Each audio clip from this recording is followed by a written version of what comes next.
காதணி விழாவுக்காக கோடிகள்ல செலவு செஞ்சிருக்காங்க தாய் மாமன்கள்.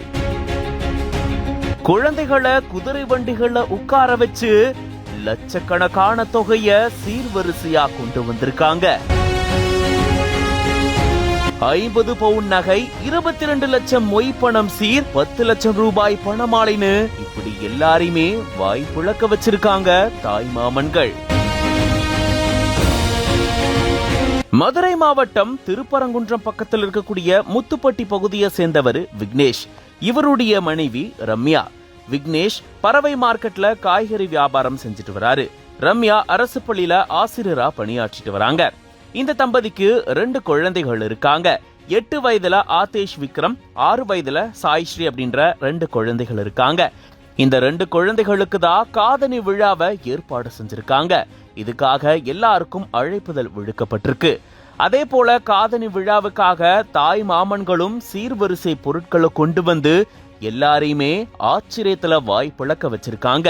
குழந்தைகளுடைய தாய் மாமன்களான திண்டுக்கல் ஆரம் காலனி பகுதியை சேர்ந்த ரஞ்சித் குமார் மற்றும் ராஜபாண்டி ஆகிய இவங்க 2 பேரும் தான் கோடி கணக்குல இதுக்காக செலவு செஞ்சு சீர்வரிசை பொருட்களை கொண்டு வந்திருக்காங்களாம்.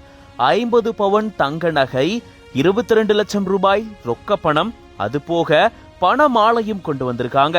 அதுவும் சும்மா இல்ல, 10 லட்சம் ரூபாய் மதிப்பிலான 500, 200 ரூபாய் நோட்டுகளால அலங்கரிக்கப்பட்ட இந்த பணமாலையும் கொண்டு வந்திருக்காங்க. இது தவிர கரகாட்டம், ஒயிலாட்டம், பொய்க்கால் குதிரை ஆட்டம்னு கதகளி இப்படி எல்லாமே இங்க நிகழ்த்தப்பட்டிருக்கு.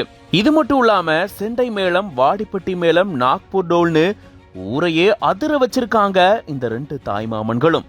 தங்களுடைய மருமக பிள்ளைகளை குதிரைகள் பூட்டப்பட்ட வண்டியில அமர வச்சு ஊர்வலமா கூட்டிட்டு வந்து சீர்வரிசை பொருட்களை கொடுத்திருக்காங்க. அது மட்டும் இல்லாம மாப்பழா, வாழை உட்பட பல வகையான பழங்கள், மளிகை பொருட்கள்னு சுமார் 4 டிராக்டர் அளவுல மளிகை பொருட்களை எடுத்துட்டு வந்திருக்காங்க. இப்படி காதணி விழாவுக்காக தாய் மாமன்கள் சீர்வரிசை செஞ்சிருக்கிறது தான் பல பேரையும் ஆச்சரியத்துல ஆழ்த்திருக்கு. இதுக்காக சுமார் இவங்க 2 கோடி ரூபாய் செலவு செஞ்சதா கூறப்படுது. ஒரு சின்ன காதணி விழாவுக்காக இவ்வளவு செலவா? கேட்கவே பிரமிப்பா இருக்குல்ல? இத பத்தி நீங்க என்ன நினைக்கிறீங்க அப்படின்றத கமெண்ட்ஸ்ல சொல்லுங்க. மேலும் இந்த மாதிரியான செய்திகளுக்கு ஒன் இந்தியா சேனலை சப்ஸ்கிரைப் பண்ணிக்கோங்க.